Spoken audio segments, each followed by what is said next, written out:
everyone and welcome back to my channel. My name is Hermione for those of you who are new here, and today I'm going to be talking about how to get organized and how to stay organized. Anyway, so let's get into my tips about organization. The first thing I recommend is to read or listen to a book about organization or tidying up, whatever area of your life you think needs work. YouTube videos are great, but I feel like they don't sink in because you really need a few hours to be able to let that information just drill into your brain, like get organized. I have finally got around to listening to The Life-Changing Magic of Tidying Up by Marie Kondo, which a ton of you have been recommending to me in my comments. I have actually been listening to this on audible.com because I haven't been able to find the time to pick up a hard copy book and actually read it. I listen to it when I'm doing projects, when I'm making DIYs, and most importantly for me, when I'm commuting to university. I have a lot of time where I'm not really doing anything productive, but I'm just traveling, so Audible has been great for me. I have become addicted. Right now, Audible has a free 30-day trial going on, and in this trial you can pick one free book and download it and keep it forever, regardless of whether you keep using the service or not. And then if you do continue to keep using the trial, you get a book every single month and 30% off everything. So you can download your first book today and start listening to it straight away, and they have a ton of different books by loads of different authors. I will leave my link on screen and down below. If you click onto this and you go to the Audible site, you get that free 30-day membership trial and you get the free book. So definitely go check it out because really, what is there to lose? It's a free book. Anyway, this book I think is amazing for organizational purposes. It has just changed the way I think about the stuff I have and the volume of stuff I have. If you've never heard of The Life-Changing Magic of Tidying Up, first of all, why? Because everyone talks about it. Second of all, you totally need to read it. It's great. Basically a really efficient way of decluttering and getting rid of all of the stuff in your life that you don't need. And it's supposed to make you really organized, motivated, and therefore more successful. So I 100% recommend this book. I think it's fantastic and I'm getting there with my tidying up. I do a little bit at the time, but it's really changing the way I think about the stuff I have in my house. So to round up my first tip, I recommend using a book as your springboard into organization that will give you the right foundations that you want to use in your life. The second thing I'm going to talk about is planners. Hey! Having a monthly planner has completely overhauled my life. This is my current one. It's the Lily Pulitzer Agenda. This planner right here is a little bit of an investment. It was $30, so I recommend if you're starting with planning and if you're not sure if it's for you or not, which it should be because planning should be for everyone.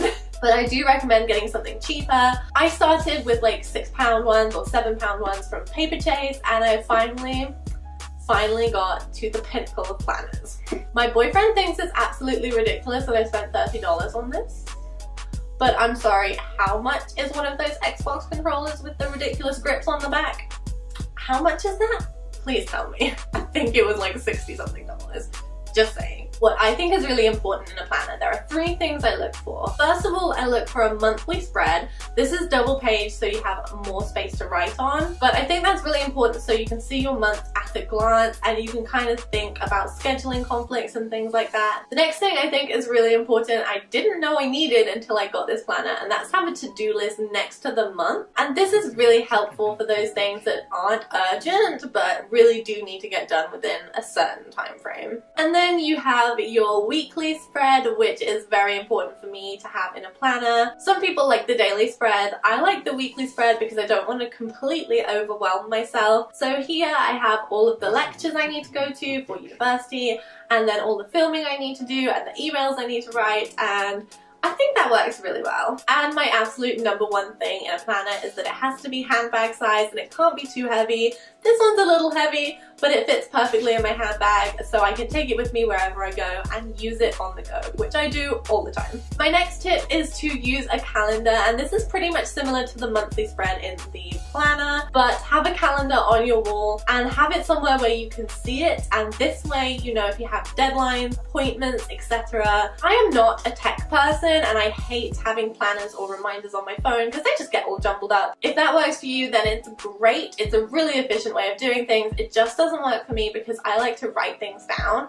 So I have a wall calendar, and it's literally just a sheet of plastic from TK Maxx. It's kind of like contact paper, and you can stick it on the wall. I think it's just really useful to have somewhere where you can see it all the time and you know what you're going to do and when you're going to do it. My next tip is to get a notebook and take it with you everywhere. Use it for everything. Make lists on songs you want to download, movies you want to see, shopping lists, to-do lists, whatever you need to remember. Write it in your notebook. I've thought about bullet journaling, but it just looks really time consuming. Let me know in the comments if you actually have done that, because I really want to know whether it works for you or not. But I really like the concept of having running lists and just adding to them as you go. I think that's a really cool idea, so maybe you could use your notebook in that way. The next thing is to-do lists, which I touched on quickly in the notebook section.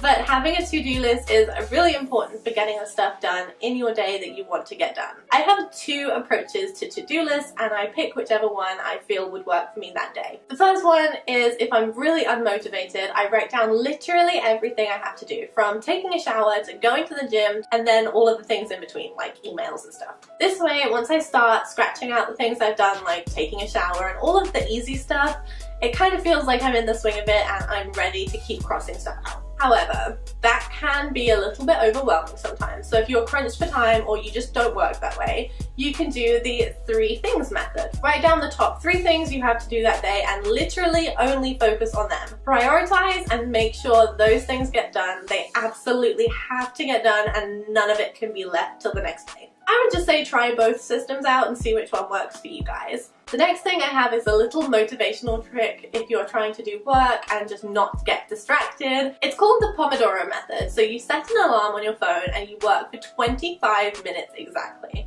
Then you can have a 5-minute break, and then you do another 25 minutes and you keep going in this cycle until you've completed your work. I think every 4 cycles you go through, you then take a longer break. This will just keep your mind refreshed and active, so you keep having small breaks to break up all the stuff you're doing, but at the same time, you're really concentrating on your work and you know, hey, I'm only 12 minutes in. I cannot check social media. So that is everything, and I really feel like I could go more in depth about all of these things because I've talked about them for long enough. I feel like every single one deserves its own video, but this was just kind of a broad variety of all of the things I like to do to stay organized and therefore stay motivated. If you have any kind of methods that you use that I haven't mentioned, please let me know in the comments because I'm always really keen to hear about what other people like to do to stay organized. And also, if anything in this video you would like me to expand upon in another video, I would love to do that, so do let me know. Thank you guys so much for watching, and if you haven't already, don't forget to subscribe and like this video. It would make me really happy. So I think that's everything, so I'm gonna leave it here. Stay organized, and I'll see you in my next video. Bye.